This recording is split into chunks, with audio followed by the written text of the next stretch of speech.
بسم اللہ الرحمن الرحیم۔ محترم ناظرین، اس سے پہلے تختی نمبر 7 تک کا سبق آپ پڑھ چکے تھے۔ اب نورانی قاعدے کے تختی نمبر 8 کا سبق ہم پڑھتے ہیں۔ تختی نمبر 8 ہے نون ساکن اور تنوین کا بیان۔ اب تختی نمبر 8 میں آپ کو تنوین اور نون ساکن کو دوبارہ سمجھا رہے ہیں۔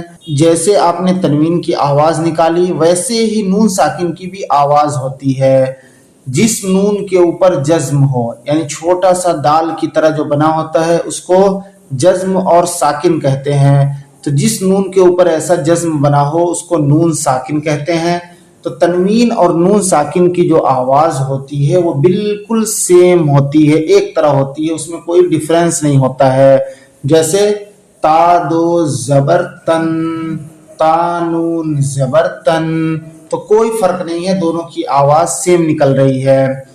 اب چلیے اس کا ہجے کر لیتے ہیں۔ پہلے کچھ مفرد حروف ہیں، اس کے بعد نیچے مشق آ رہی ہے، اس کی ہجے کر لیتے ہیں۔ اور ہجے کرنا بہت ضروری ہے۔ جب آپ کو ہجے آ جائے گا تو آپ صحیح ڈھنگ سے قرآن کریم میں جہاں بھی یہ لفظ آئیں گے صحیح ڈھنگ سے آپ پڑھ لیں گے۔ تو چلیے پہلے حروف کا ہجے کرتے ہیں۔ تا دو زبر تن، دیکھیے تا کے بعد الف لکھا ہوا ہے، ہجے میں صرف دو زبر پڑھیں گے، الف نہیں پڑھیں گے۔ تا دو زبر تن، تا نون زبر تن، تا دو زیر تن، تا نون زیر تن، تا دو پیش تن، تا نون پیش تن، ثا دو زبر ثن، ثا نون زبر ثن، سا دو زیر سن، سا نون زیر سن، سا دو پیش سن، سا نون پیش سن، جیم دو زبر جن، جیم نون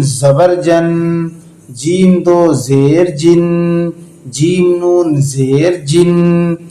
تو آپ دیکھ رہے ہیں کہ آواز بالکل کیا ہے، دو زیر دو زبر دو پیش کی آواز بالکل نون ساکن کی طرح آ رہی ہے۔ ایسے ہی اس کو ہجے کرنا ہے۔ جیم دو پیش جن، جیم نون پیش جن، ڈال دو زبر دن، ڈال نون زبر دن، ڈال دو زیر دن، ڈال نون زیر دن، ڈال دو پیش دن، ڈال نون پیش دن۔ اب مشق میں جو حروف آ رہے ہیں، ملے ہوئے حروف ہیں، ان کو پڑھ کے دیکھتے ہیں۔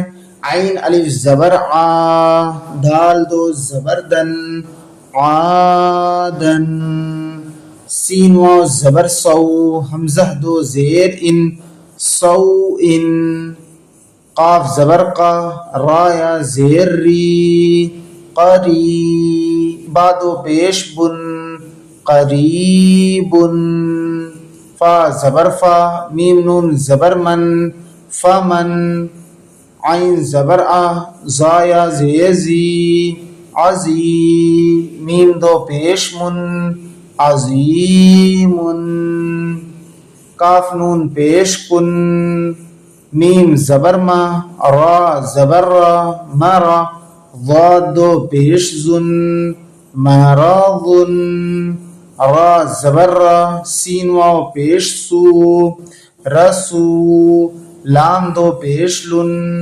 رسولن، شین یا زبر شی، حمزہ دو زبر ان، شیئن، غین زیر غی، شین الف زبر شا، غیشا، واو زبر وا، غیشاوا، تا دو پیش تن، غیشاوتن، غین الف زبر غا، سین زیر سی، غاسی، قاف دو زیر قن، غاسقن، ہا پیش ہو، دال دو زبر دن، ہدن۔ تو اسی طریقے سے نون ساکن اور تنوین دونوں کی آپ مشق کریے اور پڑھنا سیکھیے۔ اب تختی نمبر 9 کا سبق اگلے کلاس کے اندر انشاءاللہ تعالی ذکر کیا جائے گا۔